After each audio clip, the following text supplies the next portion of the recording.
Are you living a pure life?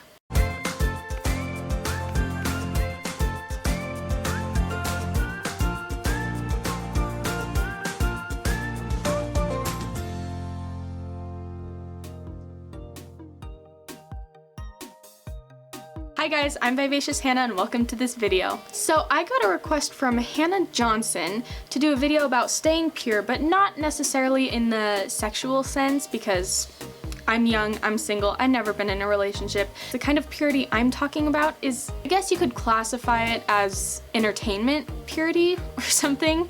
Maybe purity in the media or something like that. So you know how usually foods that are less healthy for you taste better, and the foods that are more healthy for you that you should be eating every day just don't taste as good? I mean, don't get me wrong, you can definitely prepare them in a way that like blows all the junk food out of the water. But I think that's kind of how God is sometimes. Like the secular stuff, it's just so easy. You know, we can just turn to it, it's right there. It doesn't take any preparation like cooking healthy would. You know, you could just go over to a bag of chips, pop it open, and eat the whole thing in one sitting.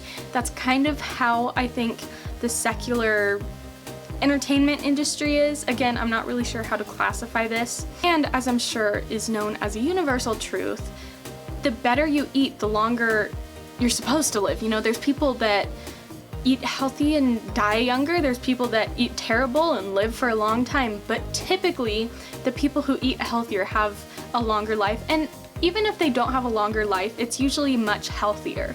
And I think that's kind of like God, you know, we have to put effort into following him, but in the long run, it's much better. I definitely need to learn from this video, so this is definitely a message to myself as well as to you guys, and again, a request from Hannah Johnson. So I think God will definitely place on your heart if you should not be watching or listening to or reading something certain. I used to watch Hannibal. I just started realizing that this is disturbing material. I probably shouldn't be watching this. And it wasn't that I just kind of watched it. I watched every episode 5 times. I watched the whole first season 5 times, and then the second season came. I watched an episode and I was like, man, I'm really feeling led. Like, I could feel a battle in myself. And you guys know that scene in so many things where there's like an angel and a devil, right? And the angel's like, oh, you shouldn't do that. You should, like, you know, go read your Bible. And the devil's like, go watch this show. It's gonna be great for you. And then it gives you nightmares. How is that great? Demons? If you think something is maybe corrupting, you know, how you view sexual purity, then stop watching it or listening to it. Again, I'm kind of focused on shows because that's what I waste my time on. We have to have faith that when God asks us to give up those things, he's gonna give us something so much greater. You know, what's better? Like watching a show, listening to some music, reading books, whatever, or learning about the one who created you, the one who created heaven, who created a better place than this earth? I'll take that one. And of course, as I'm sure you guys saw coming, I have some Bible verses for this. I'm first gonna turn to Philippians 4:8. So in this verse, we're told what we should be thinking about. Brothers and sisters, think about the things that are good and worthy of praise. Think about the things that are true and honorable and right and pure and beautiful and respected. So we shouldn't just find something that's, say, beautiful, right? Because beautiful can take many different forms, and like some of those forms are not necessarily good. So we should try to find something that are all of these characteristics combined. I'm also going to turn to Colossians 3:17. So I'm going to read the first part of this verse. Everything you do or say should be done to obey Jesus your Lord. If you're doing something that's disobedient to him, like, turn away from it. And I was reading Mere Christianity today, and it's a great book. You guys should read it. It's really a lot to think about. But I was reading something and kind of came up with a point in my head that, you know, we shouldn't be good to try to redeem ourselves, because that's not how it works. Like, we cannot buy our own salvation through good deeds.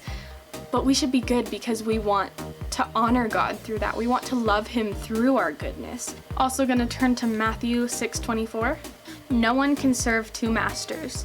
The person will hate one master and love the other, or will follow one master and refuse to follow the other. You cannot serve both God and worldly riches. If you're trying to serve both, you're just being a lukewarm Christian, and like, that's not the kind of thing that's going to get you into heaven. You know, this brings up James 4:4, I think. So, you are not loyal to God. You should know that loving the world is the same as hating God. Anyone who wants to be a friend of the world becomes God's enemy. How crazy is that? Like, if you're split between the two, probably one is gonna end up winning more than the other, and that one is probably the world. I want to encourage you guys today, and maybe even challenge you, if there's something that you know just you should give up or that you shouldn't be doing, just try it for one day. One day, that's all I'm challenging you guys to do. One day without whatever is distracting you away from God. Give it up, see how you feel at the end of the day.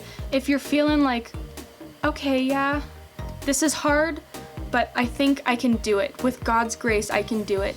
Then try another day, try a week, try a month, try a year. And I'm gonna hold myself to this too, because y'all know I need it. And on that note, I'm also gonna turn to Colossians 3, 1-2. Since you were raised from the dead with Christ, aim at what is in heaven, where Christ is sitting at the right hand of God. Think only about the things in heaven, not the things on earth. That should be our goal, honestly. This verse should just be our goal. You know, think of godly things. Think of heaven. Think of how great God is. Think of the sacrifice. And definitely feel free to hold me accountable too. I was kind of thinking lately, there are so many things that my friends have asked me to watch, like especially the Star Wars series. I've had so many people be like, Hannah, you need to watch it. And I'm like, yeah, okay, I'm into sci-fi things. I'm good with that. You know, and just different friends want me to watch like different shows, different movies, read different books, stuff like that. And so I kind of started to make a list like, okay, I can watch this and then I can, you know, watch that right after it. And I had this whole schedule going inside my head, and I kind of stepped back and I was like, wait, if I'm making a schedule for stuff like this, why can't I make any time for God during my day? So I definitely would encourage you guys to even hold me accountable. That's where I'm gonna end it. I hope you guys enjoyed this video. Give it a thumbs up if you did. Go ahead and subscribe. And anyways, I hope you guys have a great week ahead of you. And as always, go out there and make someone smile today.